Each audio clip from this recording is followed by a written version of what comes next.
Operation सिंदूर की सफलता के बाद अब भारत सरकार आतंकवाद के खिलाफ पाकिस्तान सरकार को बेनकाब करने के बड़े प्लान पर काम कर रही है।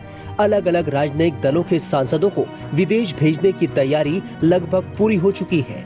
सांसदों का डेलीगेशन अमेरिका, ब्रिटेन, यूएई जाएगा। इस दौरान डेलीगेशन ऑपरेशन सिंदूर की कामयाबी और आतंकवाद पर दुनिया भर में चर्चा करेगा।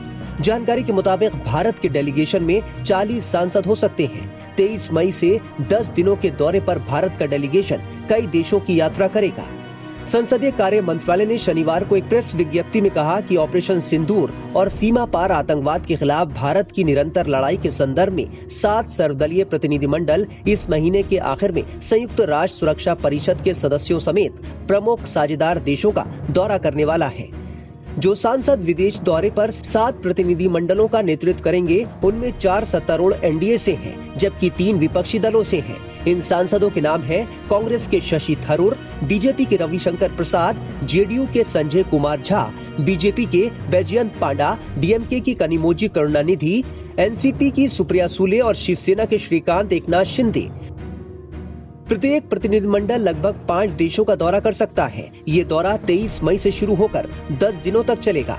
बताया जा रहा है कि रविशंकर प्रसाद के नेतृत्व वाले प्रतिनिधिमंडल के सऊदी अरब, कुवैत, बहरीन और अल्जीरिया जाने की उम्मीद है, जबकि सुप्रिया सुले के सांसदों की टीम ओमान, केन्या, दक्षिण अफ्रीका और मिस्र की यात्रा करेगी।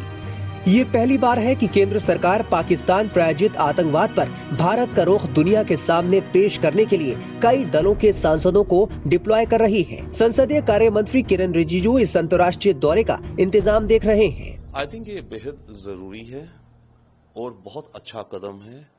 दुनिया में देखिए, भारत को लेकर के और कश्मीर के मुद्दे को लेकर के खासकर पाकिस्तान ने जो फैला रखा है, उसकी बड़ी गलतफहमियां हैं। दुनिया के लीडर्स जानते हैं असलियत क्या है, सरकारें जानती हैं, अमेरिकी सरकार, ब्रिटिश सरकार, अरब एमिरेट्स की सरकार, सरकारें जानती हैं, परंतु उन देशों के जो मास ओपिनियन अवाम है ना, उनको ज्यादा नहीं पता है। उनको लगता है कि कुछ हो रहा है और बड़ा कॉन्फ्लिक्ट है, बड़े टेंशंस हैं इंडिया में, और इसको आप देखते हैं वहां की वेस्टर्न मीडिया में भी इस तरह से रिपोर्ट होती है। तो इस तरह की डेलीगेशन मेरे ख्याल से बहुत बहुत अहम है, क्योंकि ये मल्टीपल वहां के ओपिनियन लीडर से मिलेंगे, लॉ मेकर से मिलेंगे, थिंक टैंक से मिलेंगे, मीडिया से मिलेंगे और भारत का पक्ष या सिचुएशन रखेंगे सामने। और ये आई थिंक बहुत ही अहम कदम है। एक्चुअली ये कदम हमारी सरकार को पहले भी लिए जाने थे, बट अब ऐसा आई थिंक इंसिडेंट इतना भयानक हुआ है, इतना गंभीर, कि इस समय ये डेफिनेटली बनता है कि देखिए, हमारी एम्बेसीज तो ऑलरेडी ये काम कर ही रही हैं, राइट, बट एम्बेसीज के अलावा जब जाते हैं और खास करके जब ऑपोजिशन लीडर्स भी हो, तो देश एक यूनाइटेड फ्रंट दिखता है कि पूरे देश, ये नहीं है कि केवल जो सरकार, जिस भी पार्टी की सरकार है वो ये कह रही है, नहीं, पूरा देश, ऑपोजिशन भी ये कह रही है कि भारत के साथ पाकिस्तान जो कर रहा है वो हम टॉलरेट नहीं कर सकते और पाकिस्तान को अपना रवैया बदलना पड़ेगा और दुनिया की सरकारों को पाकिस्तान पे प्रेशर डालना है, अलग अलग एंगल से, जिस भी एंगल से देखे उस सरकार का। तो आई थिंक ये एब्सोल्युटली बहुत ही सही कदम है। 26 लोगों की मौत के बाद आप कुछ प्लेन्स को उड़ा दें, ये सिर्फ एक तरह से इनफ नहीं है, काफी नहीं है। देखिए, इस तरह के जो बयान बेतुके बयान है, मैं कहूंगा, जो ये कर्नाटका लीडर का आप बात कह रहे हैं कि कुछ प्लेन उड़ा दिएगा, क्या मतलब, ये बेतुके बयान हैं, इनको इग्नोर भी करा जा सकता है, परंतु ये इंडिकेट करते हैं एक कुछ मानसिकता जो कि कोई भी कारण ढूंढती है और कुछ भी हो रहा हो देश में, उसको उन्हें अपोज करना है।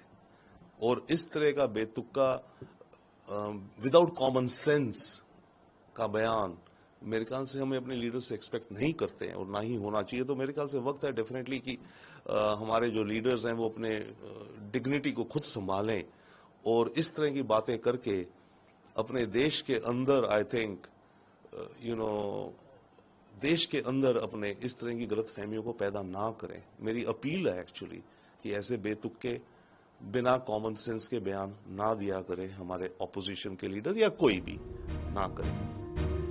उधर पाकिस्तान के प्रधानमंत्री नवाज शरीफ का बड़ा कबूलनामा सामने आया है। शहबाज शरीफ ने माना है कि 10 मई को भारत की बैलिस्टिक मिसाइलों ने नूर खान एयरबेस समेत बाकी ठिकानों को निशाना बनाया था। शरीफ ने कहा कि सेना प्रमुख जनरल आसिम मुनीर ने उन्हें इस हमले की सूचना दी थी। देखिए, शहबाज शरीफ का ये एक्नॉलेज करना बहुत बहुत बहुत बड़ी बात है कि भारत के मिसाइल ने इनका जो चकलाला, जो नूर खान एयरबेस कहलाता है, उस पर हिट किया है। चकलाला नूर खान जो एयरबेस है, ये इनका हब है, इस्लामाबाद इंटरनेशनल एयरपोर्ट के बगल में ही है। सारी वीवीआईपी फ्लाइट्स एयरफोर्स की, मिलिट्री के चीफ की, प्रेसिडेंट, प्राइम मिनिस्टर्स की यहां से उड़ती हैं। यहां पर पाकिस्तान एयरफोर्स का एक कोऑर्डिनेशन हब भी है, इंटेलिजेंस गैदरिंग यूनिट भी है। ये नर्व सेंटर है पाकिस्तान की एयरफोर्स का। वहां पर ये अटैक हुआ और शहबाज शरीफ कंफर्म कर रहे हैं। ये इंडिकेट करता है कि इंडिया ने तो पाकिस्तान के हार्ट पे सीधा जैब किया है। वहां पर कम से कम 2 गाड़ियां ध्वस्त हुई हैं, इंक्लूडिंग एक तेल का टैंकर, और कुछ और भी डैमेज हुआ है। तो ये एक्नॉलेज करना बहुत बड़ी बात है। ये इंडिकेट करता है, यस ऑफ कोर्स, इंडिया की प्रिसीजन और रीच, कि हमने बहुत क्लियर मैसेज है किसी भी देश के लिए कि उसका जो हार्ट है एयरबेस, जो मेन प्रीमियर एयरबेस, उस पर अटैक हो गया, आपकी एयर डिफेंस सारी फेल हो गई और आपको डैमेज हुआ है। तो एक बड़ी स्टेटमेंट है ये। अभी बीते दिनों रक्षा उन्होंने कहा कि भारत और पाकिस्तान को बैठकर, हमारे पड़ोसी देश को हमें एक साथ बैठकर मसलों को सुलझाना चाहिए, और उसमें कश्मीर का भी मुद्दा है, कई आउटस्टैंडिंग इश्यूज है जो बैठकर सुलझाए जा सकते हैं। तो अभी के समय में जब एक तरह से कॉन्फ्लिक्ट रहा है, ऐसे बयान को कैसे देखते हैं? देखिए, एंड गेम पाकिस्तान को यह समझना पड़ेगा, जियो और जीने दो। Pakistan will have to learn to live and let live. खुद जिए, हमें जीने दे, हम जिएंगे, उसको जीने देंगे। अगर वो कोई भी ऐसी हरकत करेगा तो फिर हम छोड़ेंगे नहीं ना। तो यस, एंड गेम वो है। अब वो कैसे अचीव होगी, कब पाकिस्तान की रूलिंग एलीट अपने व्यवहार को बदलेगी, कहा नहीं जा सकता। और वो रास्ता कब आएगा और उस रास्ते पे कैसे जाएंगे, बैठ के बात होंगी, क्या होंगी या नहीं होंगी, वो तो हमारी सरकारें देखेंगी और बायलैटरल बेसिस पे होगा जो भी बात होनी है। परंतु पाकिस्तान को और पाकिस्तान की अवाम को ये रियलाइज करना पड़ेगा कि हमें सीखना है, खुद जिए और दूसरों को जीने दें। अब बहुत हो गया दूसरों की जिंदगी में ये अड़चन जो डालते हैं।